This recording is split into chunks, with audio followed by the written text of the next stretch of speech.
सभी को नमस्कार। आज की वीडियो में मैं राव रण बहादुर सिंह द्वारा रचित सरल श्रीमद् भागवत गीता का वाचन करने जा रही हूँ। तो चलिए प्रारंभ करते हैं गीता का 14वां अध्याय विभाग योग। 13वें अध्याय में भगवान कृष्ण ने क्षेत्रज्ञ, ज्ञेय, ज्ञाता और जड़ चेतन अथवा प्रकृति और पुरुष का भेद बताया और यह कि क्षेत्रज्ञ या ज्ञाता या चेतन अथवा पुरुष सबसे अलग रहता है, किंतु अज्ञान की स्थिति में पुरुष प्रकृति को ही अपना रूप मानकर उससे तादात्म्य स्थापित कर लेता है। यही पुरुष का बंधन कहलाता है। प्रकृति के 3 गुण सत्व, रज, तम पुरुष के गुण दिखने लगते हैं। 13वें अध्याय में तीनों गुणों की चर्चा नहीं थी। अब यहाँ तीनों गुणों के बारे में बताकर भगवान उनको पहचानने का तरीका बता रहे हैं। पहचान कर उनसे छूटने का तरीका भी बताएंगे। इन गुणों के बंधन से मुक्त हुए व्यक्ति के लक्षण भी भगवान ने बताए हैं। इस अध्याय को ठीक से समझ लेने पर हम अपने मन को स्पष्ट रूप से देख सकते हैं। जब मन को हम देखने में समर्थ हो जाते हैं तब मन के प्रभाव से हम मुक्त हो जाते हैं। मन से मुक्ति मिलते ही हमें परम तत्व का ज्ञान अपने आप मिल जाता है। इस अध्याय को भगवान प्रारंभ करते हुए कहते हैं कि हे अर्जुन, अब मैं फिर से तुम्हें परम तत्व के बारे में बताऊंगा। यह ज्ञान उत्तम ज्ञान है। इसे पाकर शोक, मोह, भ्रम से छुटकारा हो जाता है। विचारशील व्यक्ति इसे पाकर बड़ी आसानी से जीवन को सफल कर लेते हैं। उन्हें तो भगवान का ही स्वरूप प्राप्त हो जाता है। वह निर्भय हो जाता है। उसका फिर जन्म नहीं होता। जगत के दुख सुख के परिवर्तनों से वह प्रभावित नहीं होता। भगवान कहते हैं कि जड़ प्रकृति मेरी चेतना से क्रियाशील होती है, तब सृष्टि होती है। सभी जड़ चेतन सृष्टि इसी प्रकार से बनती है।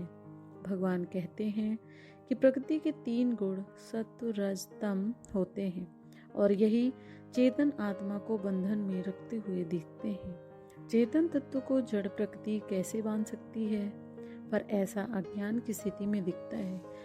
यह गुण दिखाई नहीं पड़ते, लेकिन इनके प्रभाव को यह देखकर हम इन्हें पहचान सकते हैं। ज्ञान सत्व का, क्रिया रज का और जड़ता तमोगुण का कार्य है। ज्ञान सत्वगुण का कार्य है, इसलिए यह अपने आप पुरुष अर्थात आत्मा को बंधन में नहीं डालता, परंतु रजोगुण के प्रभाव के कारण सत्वगुण भी सुख तथा ज्ञान से आत्मा को बांध देता है। हम सुख ढूंढने लगते हैं और ज्ञान का अहंकार हो जाता है। सुख तभी ढूंढना पड़ता है जब बुद्धि यह निश्चय कर लेती है कि किसी वस्तु, व्यक्ति या परिस्थिति में सुख देने की शक्ति या क्षमता है। हम सभी जब विचार करते हैं तब यहाँ साफ साफ पता चलता है कि सुख बाहर की वस्तु, व्यक्ति या परिस्थिति से नहीं आता। वही जो सुख देने वाली मिठाई थी अब हमें डराने लगती है, क्योंकि डॉक्टर ने कह दिया कि तुम्हें डायबिटीज हो गया है और यदि मिठाई खाओगे तो मर जाओगे। यह ज्ञान तब तक तो रहता है जब तक हमें सतोगुण काम करता रहता है, पर रजोगुण का प्रभाव पड़ने पर यह ज्ञान चला जाता है और भले हम मिठाई न खाएं, फिर से ऐसे प्रयास में लग जाते हैं जिनके पीछे कुछ पा लेने का, सुखी होने की संभावना दिखती है। यह जो धोखा हमें होता है वह इंद्रिय सुख के बारे में है, तो सजग रहते हुए आसानी से हम जान सकते हैं कि सतोगुण की कमी और रजोगुण के बढ़ने के कारण हम सुख की कल्पना से बंध रहे हैं। पर जब सुख सूक्ष्म हो जाता है, मन तथा बुद्धि के स्तर से ढूंढा जाने लगता है, तब अपने अंदर की इस प्रक्रिया को जानकर संभल पाना कठिन हो जाता है। भोजन के इंद्रिय सुख की खोज हम जान सकते हैं, परंतु अपनी पत्नी तथा पुत्र से जो प्रेम है उसे हम बंधन समझे या जरा कठिन होता है। जब सुख की खोज बौद्धिक स्तर पर आदर सम्मान में या संगीत के रस में हो, तब यह बुद्धि द्वारा ही होती है। अतः बुद्धि से उस खोज के मूल में जो भ्रम है वह हमें दिखाई नहीं पड़ता। एक कवि ने लिखा है कि नाम कमाने की खोज ही बुद्धिमान व्यक्ति को दौड़ा सकती है, क्योंकि अच्छी बुद्धि की यह अंतिम बीमारी है, अंतिम परीक्षा है। समझदारी तो यह कहलाएगी कि आनंद जो मिले वह तो लें, परंतु यह जानकारी रखें कि यह भीतर से आ रहा है। ऐसा करने से हम किसी वस्तु, व्यक्ति, परिस्थिति के दास नहीं होंगे, साथ ही अपने सतोगुण को बढ़ा सकेंगे। रजोगुण जब हमसे बढ़ा हुआ रहता है तब हमारे भीतर कुछ करने का भाव बढ़ जाता है। रजोगुण के प्रभाव से जो कर्म होता है उसके पीछे इच्छा ही होती है। पहले इच्छा होती है, फिर उसे पूरी करने के लिए कर्म होता है। इच्छा दो प्रकार की होती है। एक प्रकार की वह जब कुछ पाकर अपने को सुखी बनाने की कोशिश करते हैं। दूसरी प्रकार की इच्छा वह है जब हम पाई हुई वस्तु को पकड़कर कायम रखना चाहते हैं। ये दोनों प्रकार की इच्छाएं जब हमें दौड़ने लगे तब यह समझना चाहिए कि सतोगुण अब बहुत कम हो गया है और रजोगुण बढ़ा हुआ है। तीसरा गुण है तमोगुण। जब यह बढ़ता है तब हमारा ज्ञान बिल्कुल नहीं रहता। तमोगुण का प्रभाव हमें आलसी बना देता है, जब काम को टालने का प्रयास कराता है अथवा सुला ही देता है। सोते रहने में ही आनंद लगता है अथवा हमें कुछ ये भी याद नहीं रहता।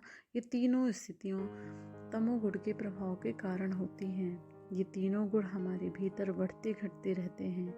जब हम ज्ञान पाने में अपने को सफल पाते हैं तब सतोगुण बढ़ा होता है। जब रजोगुण बढ़ जाता है तब हमारे भीतर लोभ, लालच आदि बढ़ जाता है। दूसरे के प्रति हमें ईर्ष्या होने लगती है। तभी हमसे पाप होते हैं, हम निरर्थक काम में फंस जाते हैं। हमारा अपने ऊपर किसी प्रकार का नियंत्रण नहीं रहता। जब हमारे भीतर तमोगुण बढ़ जाता है तब हमारा सारा ज्ञान खो जाता है, कुछ भी करने की इच्छा नहीं रहती। भगवान कहते हैं, मृत्यु की क्षणों में जो गुण बढ़ा होता है वैसे ही उस जीव की आगे की स्थिति होती है। सतोगुण बढ़ा हुआ तो स्वर्ग मिलता है, रजोगुण बढ़ा हो तो वह मनुष्य ही बना रहता है और तमोगुण बढ़ा तो पशु पक्षी का रूप मिलता है। इन गुणों के प्रभाव से अपने को छुड़ा लेने वाला व्यक्ति तो मुक्त ही हो जाता है। तब होता है जब व्यक्ति को यह अनुभव हो जाता है कि मैं तो चेतन आत्मा हूँ, ये गुण तो जड़ है, मुझे सच्चिदानंद तत्व को ये कैसे छूट सकते हैं। जिन्हें अभी ऐसा अनुभव नहीं हुआ है उन्हें चाहिए कि तमोगुण की स्थिति में जब भी अपने को पावे तो उसे रजोगुण से जीतने का प्रयास करें। अर्थात जब आलस, नींद, प्रमाद और भूल जाने की स्थिति बढ़ती दिखे तब हमें चाहिए कि कुछ न कुछ काम में अपने को लगा दें। नींद को हम कम खाना खाकर जीत सकते हैं। भूल जाने की बात तो अपने सतोगुण को बढ़ाकर जीती जा सकती है। रजोगुण को जीतने के लिए सतोगुण का सहारा लेना चाहिए। यह तब होता है जब हम कर्म तो करें लेकिन उससे लाभ दूसरे को मिले। ऐसा करने से सतोगुण बढ़ जाता है। सतोगुण जब अपने आप अकेला होता है तब यह हमें बांधता नहीं बल्कि आत्मस्वरूप का ज्ञान करा देता है। यहाँ फिर अर्जुन के मन में प्रश्न उठा कि इन तीनों गुणों से मुक्त हुए पुरुष का लक्षण क्या है, वह जगत में व्यवहार कैसे करता है तथा इन तीनों गुणों को कैसे जीता जा सकता है। भगवान ने कहा, ज्ञानी वह है जो यह जानता है कि प्रकृति तो बदलती रहती है, अर्थात परिवर्तन प्रकृति का स्वभाव ही है। वह उस परिवर्तन के बीच में नहीं पड़ता क्योंकि वह जानता है कि परिवर्तन उसे छू नहीं सकता। जगत में उसका व्यवहार समता का होता है। सबके साथ एक जैसा रहना भी तभी संभव होता है जब व्यक्ति को अपने आत्म स्वरूप में स्थित रहने की कला अच्छी तरह से आ जाती है।